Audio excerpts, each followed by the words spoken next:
Bismillahirrahmanirrahim. Amalan pasca tahajud. 1, 2, 3. Kita batasi dengan 3 poin utama dulu. Awas hati-hati ya. Materi ini bukan hanya penting untuk sesuai amalan Nabi, tapi nanti ada beberapa keistimewaan ketika Anda bisa amalkan itu semua. Yuk kita mulai bahasan pertama. Istighfar. Memperbanyak istighfar. Kedua doa. Dan ketiga rehat sejenak. Jadi ada ahli surga yang punya kebiasaan di bumi. Ada ahli surga yang punya kebiasaan di bumi. Kalau Anda ingin lihat ahli surga spesial sedang ada di muka bumi, lihat orang yang rajin tahajud, yang pasca tahajud, salah satunya dia perbanyak istighfar kepada Allah Subhanahu wa Ta'ala. Ini poin ini. Jadi, maaf, setelah selesai tahajud, Anda salam kanan, kiri, selesai kemudian witirnya, ada peluang nih amal lagi. Ya, jangan langsung istirahat. Walaupun cuma 1 kalimat. Jeda sebentar, hadirkan ketenangan setelah ibadah, syukuri itu semua. Setelah itu baru kemudian Anda kondisikan hati untuk bisa mendekat kepada Allah. Baru Anda ungkapkan kalimat Astaghfirullahaladzim. Astaghfirullahaladzim. Astaghfirullahaladzim. La ilaha illa huwal hayyul qayyum wa atubu ilaih. Astaghfirullah. Astaghfirullah. Astaghfirullah. Nah, disinilah teman-teman 2 hal bisa kita kerjakan. Sekarang kita bicara bagaimana cara beristighfar seperti diisyaratkan Al-Quran ini. Kita ambil bagian pertama. 1. Awas hati-hati. Karena ini peluang diampuni dosa cukup besar di sini. Dan seketika Allah yang mengampuni. Seketika Allah langsung yang mengampuni. Jadi ada orang yang ketika istighfar di waktu sahar, seketika diampuni oleh Allah Subhanahu wa Ta'ala. Bagaimana caranya? Mari kita lihat. Jadi kalau Anda beristighfar, memohon ampun dari kesalahan atau dosa, jangan sekedar kalimat itu keluar di lisan. Hanya formalitas, ya Allah ampuni saya, ampuni saya. Setiap kalimat yang disampaikan dalam Al-Quran, ingat baik-baik, ataupun dalam hadis, itu selalu diistilahkan dengan zikir namanya. Zikir. Ingat baik-baik ya. Setiap kalimat kebaikan yang diungkapkan di lisan, itu selalu diistilahkan oleh Quran dengan zikir. Misal, tadi yang astagfirullah, subhanallah, alhamdulillah, yang kita kerjakan ba'da salat, kita kan ba'da salat kita kerjakan astagfirullah, kan istighfar kan? Baik ya, di hadis Muslim, hadis 591. Ya, Nabi kemudian mengucapkan astagfirullah, astagfirullah, astagfirullah. Allahumma antas salam, minkas salam, tabarak ya dzal jalali wal ikram. Di hadis Muslim hadis 593 kemudian mengatakan la ilaha illallah wahdahu la syarika lah, lahul mulku wa lahul hamdu wa huwa ala kulli syai'in qadir. Lalu setelah itu subhanallah, alhamdulillah, Allahu akbar. Zikir ini disebut zikir di Quran. Di Quran surah keempat ayat 103. Paling kanan sebelah atas, ada sedikit ke tengah. Lihat kalimatnya. Fa idza qadaitumus sholata fadhkurullaha. Kalau Anda tuntas mengerjakan sholat, segeralah berzikir kepada Allah Subhanahu wa Ta'ala. Nah, apa itu zikir? Zikir itu bukan sekedar kalimat yang diungkapkan. Tapi zikir secara bahasa saja sudah mengandung arti sesuatu yang teringat. Sesuatu yang dirasakan. Ingat dan dirasakan. Jadi ketika Anda beristighfar, tadi ingat baik-baik. Ingat kesalahan, dosa yang dilakukan. Minta ampun atas kesalahan dan dosa yang dilakukan. Kalimatnya disebut dengan zikir. Zikir berarti ingat dan merasakan. Jadi begitu Anda mengatakan, ya Allah, astagfirullah, ampuni saya. Anda minta ampun, berarti ada dosa yang dikerjakan. Ingat dosa apa yang Anda lakukan sampai Anda mengatakan ampuni saya. Ini bukan cuma di lisan. Jadi begitu Anda istighfar, itu enak Pak. Di keheningan malam. Saat tidak banyak suara bising. Dan Anda menyadari kesalahan Anda pada saat itu. Begitu air mata Anda jatuh, tumpah saat itu. Kemudian kalimat yang Anda rasakan seketika ampunan dari Allah itu turun kepada Anda semua. Itu yang pertama mesti Anda lakukan. Jadi begitu selesai tahajud, ingat-ingat, perbanyak istighfar. Hatinya nyaman. Setelah ketenangan itu ada, saya agak cepat, baru masuk ke nomor 2. Apa nomor 2 itu? Ini yang saya maksudkan. Awas kalimatnya hati-hati. Memperbanyak doa kepada Allah Subhanahu wa Ta'ala. Dan inilah doa yang paling cepat diijabah diantaranya oleh Allah Subhanahu wa Ta'ala. Doa yang dipanjatkan di keheningan akhir sepertiga malam, menjelang fajar, dalam keadaan pasca istighfar, bahkan langsung dikatakan di hadis qudsi, jika Anda meminta, maka tidak akan pernah ditolak. Siapa yang meminta, aku berikan. Siapa yang berdoa, aku kabulkan. Siapa yang istighfar, man istaghfara liya ghafartulah, aku ampuni semua dosa-dosanya. Aku ampuni semua dosa-dosanya. Anda bayangkan. Nah, setelah itu, dosa diampuni, tenang ada, tinggal Anda memohon kepada Allah. Siapa yang meminta, aku berikan. Siapa yang berdoa, aku kabulkan. Itu janji Allah di hadis qudsi. Dan hadis qudsi ini diriwayatkan langsung oleh 30 orang sahabat senior di tabaqah pertama, tingkat pertamanya. Dia yang menerima dari Nabi itu hampir semua sahabat yang senior, 30 orang. Anda minta tuh, di kesempatan. Mungkin inilah waktu yang doa-doa Anda yang dulu itu mungkin belum terkabul. Anda diminta berada di waktu itu. Kalau sudah diberikan waktunya Anda tidak minta, Anda butuh waktu apa lagi? Ayo, yang katanya mohon kepada Allah minta keturunan terbaik, rizki terbaik, pasangan terbaik, ya perilaku yang baik, waktu ini. Nah, apa doa di antara yang dimohonkan? Ini saya tunjukkan ada di Abu Daud, nomor hadis 1427. Kemudian di At-Tirmidzi, nomor hadis 3566. 3566. Imam At-Tirmidzi di antara yang mendawamkan malamnya tahajud. Bahkan berdoa. Terus istighfar. Sampai buta matanya. Ya, orang bertanya, Syekh lima hakadha, kenapa Anda masih seperti ini? Beliau imam besar, ahli tahajud, ahli Quran, menulis juga Al-Jami' As-Sahih, dia dikenal dengan Sunan At-Tirmidzi, ahli hadis juga, tapi di akhir hidupnya banyak menangis sampai buta matanya. Ditanya kenapa sampai begini? Kata beliau, saya khawatir dan takut ketika diwafatkan dan menghadap kepada Allah, belum cukup bekal saya dipandang oleh Allah Subhanahu wa Ta'ala. Ada seorang imam sampai menangis mata buta. Ditanya kenapa, takut saat pulang bekalnya belum cukup. Ya, coba lihat kita. Imam bukan, makmum kadang-kadang. Cita-cita masuk surga, surganya Firdaus bersama Nabi lagi.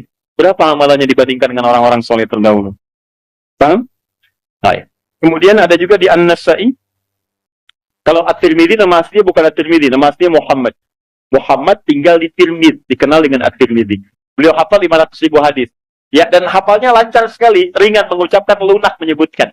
Sampai kata Syekhul Islam Ibnu Qayyim Al-Jauziyah mengatakan, kalau dulu ada Nabi Daud bisa melunakkan besi dengan tangannya, maka ini Abu Daud bisa melunakkan hadis dengan lisannya. Baik, tadi At-Tirmidzi sudah. An-Nasa'i, nomor hadis 1747. 1747. Kemudian Ibnu Majah, An-Nasa'i ini muridnya juga Imam Asy-Syafi'i. Dia pernah belajar kepada Imam Asy-Syafi'i. Kemudian Ibnu Majah nomor hadis 1168. Ya. Semua hadis yang diriwayatkan oleh para imam ini sumbernya dari seorang sahabat, menantu Nabi sallallahu alaihi wasallam yang juga sering dibangunkan oleh Nabi sallallahu alaihi wasallam untuk menunaikan salat malamnya, yaitu sahabat Ali bin Abi Thalib radhiyallahu taala anhu. Apa di antara doanya? Allahumma inni a'udzu biridhaka. Ya, Ali bin Abi Thalib mengajarkan doa dari Nabi sallallahu alaihi wasallam setelah kemudian tahajud, setelah beristighfar kepada Allah, lalu doa pertama yang disampaikan bukan doa permintaan lain-lain dulu, tahan dulu yang lainnya. Tapi yang didahulukan yang ini. Ya Allah, Allahumma inni a'udzubika biridhaka min sakhatik. Ya Allah, saya berlindung kepadamu dengan mengharap ridhamu. Jauhkan saya. Ya Allah, jauhkan saya dari segala apa yang Engkau murkai. Di antara makna ridha, kalau sudah datang dari Allah, maka mengabulkan semua doa-doa yang dimohonkan. Ridha itu maknanya 3. Mengabulkan doa yang dimohonkan, mengampuni dosa yang pernah berlangsung dalam kehidupan, dan yang ketiga memberikan solusi dari semua persoalan yang Anda hadapi dalam kehidupan. Baik, teruskan. Wa bimu'afatika min 'uqubatik. Wa bimu'afatika, dan hamba terlindung kepadamu ya Rabb dengan segala penjagaan dan pemaafanmu. Mu'afah itu adalah sifat penjagaan dan pemberian maaf. Anda dijaga oleh security, terjaga, nyaman Anda. Anak dijaga orang tua, nikmat, nyaman. Tapi apakah selamanya bersama security? Tidak. Selamanya bersama orang tua, mungkin terpisah. Kalau Anda titipkan diri Anda kepada Allah, maka siapa yang bisa mengganggu Anda dalam kehidupan? Maka Anda bermohon kepada Allah, ya Allah, tolong jaga hamba ya Allah. Dan kalau salah, tolong maafkan hamba. Dan yang lebih hamba mohonkan, tolong jaga hamba dari uqubatik, dari hukuman-hukuman. Nah, hukuman dunia dan siksa akhirat itu disebut dengan uqubah. Maka Anda bermohon kepada Allah, ya Allah, kalau ada perilaku saya yang tidak baik, yang bisa menghadirkan percepatan hukuman di dunia, mohon lindungi saya. Lindungi saya, Allah. Karena Anda tidak tahu sedang mengerjakan apa yang mungkin Allah murka dengan Anda. Dan kalau ada jalan kembali saya yang berpotensi menghadirkan hukuman abadi di akhirat, Mohon lindungi saya. Jaga saya dan maafkan kesalahan saya. Karena kalau cuma dijaga nggak ada pemaafan, masuk juga ke situ. Tapi ketika Anda dimaafkan dari kesalahan-kesalahan Anda, dijaga oleh Allah ketika saat itu, maka nikmat yang Anda peroleh pada saat itu. Paham ya? Maka ini kalimat setelah itu Anda puji Allah. La ukhsi sana'an 'alaik. Ya Allah, saya tak mampu menghitung kebaikan, kemuliaan, dan pujian darimu. Karena itu pujian yang disampaikan karena kebaikan berlimpah yang tak terukur, yang tidak terukur. Seakan-akan Anda katakan, ya Allah, Engkau sudah banyak berbuat baik kepada saya, ya Allah. Saya nggak bisa menghitung, ya Allah. Saya nggak bisa menghitung. Anta kama asnaita ala nafsik. Hitungannya sesuai dengan apa yang kau hitung saja. Saya tak mampu menghitung.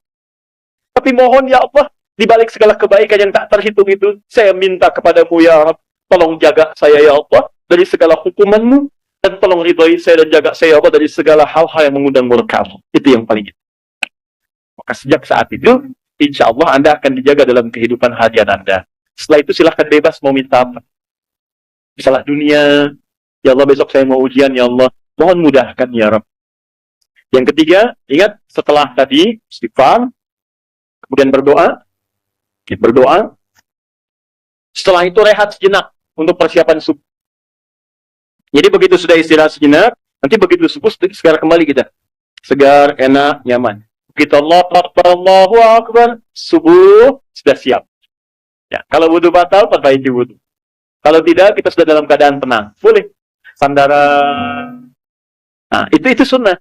Ketika Anda melakukan itu karena petunjuk hadis, maka Anda dapat pahala. Paling enak. Tidur dapat pahala.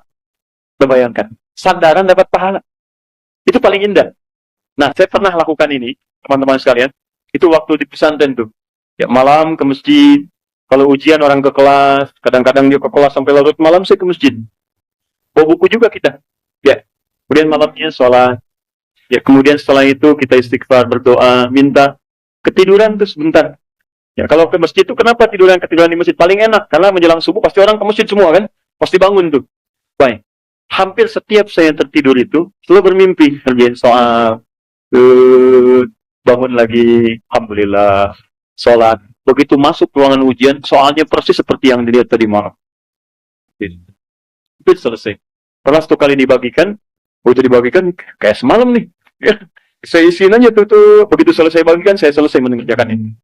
Saya bilang, saya selesai, Pak. Selesai katanya. Kan baru saya bagi, tapi saya selesai.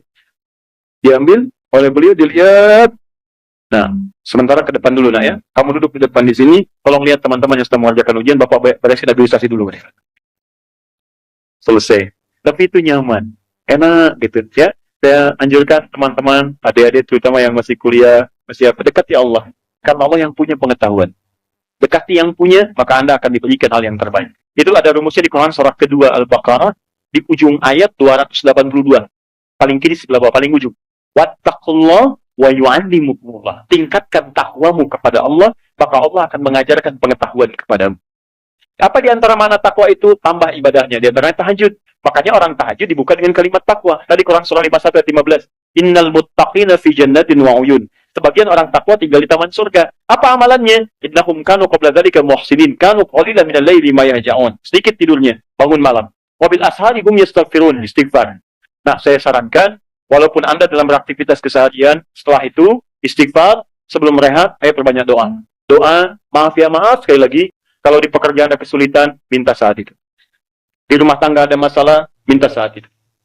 Ya, dalam kehidupan ada persoalan, minta saat itu. Walaupun tidak ada apa-apa dalam kehidupan dunia, minta surga terbaik yang di akhirat. Maka ini di antara sunnah, setelah Anda kerjakan itu, saya katakan pada Anda, insya Allah akan terjadi perubahan dalam hidup Anda minimal di hari itu. Tidak percaya silakan. Silakan coba, Allah saya katakan.